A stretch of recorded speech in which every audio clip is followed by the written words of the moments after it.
ஸ்ரீ குணரத்ன கோஷத்தில் 29வது ஸ்லோகம்.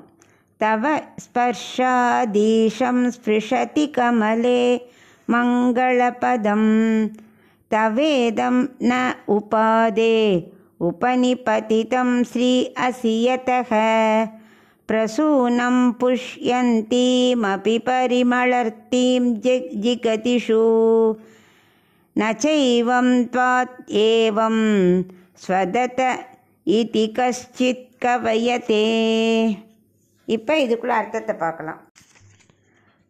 தாமரை மலர் அமர்ந்திருப்பவளே ரங்கநாயகி, உன்னோட நாயகனான ஸ்ரீரங்கநாதனுக்கு ஸ்ரீங்கிற மங்கள சொல் அடைமொழியாக இருக்கு இல்லையா? அது எப்படி? உன்னோட தொடர்பு இருக்கிறனால தான் அவருக்கு ஸ்ரீங்கிற மங்கள சொல்லே வந்திருக்கு.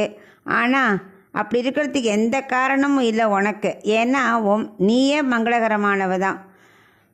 பெருமாளுக்கு மங்களம் வரணுங்கிறதுக்காக ஸ்ரீன்னு போட்டுக்கிறார். ஆனால் நீயே மங்களமாக இருக்கு, இயற்கையிலேயே மங்களமாக இருக்கிறதுனால உனக்கு ஸ்ரீங்கிற பேர் இயற்கையாகவே இருக்குது. ஒரு மலருக்கு வாசனைங்கிறது பெருமை அளிக்கிறது. ஆனால் அந்த வாசனைக்கு எதனால் பெருமைன்னு யாராவது சொல்லுவாளா?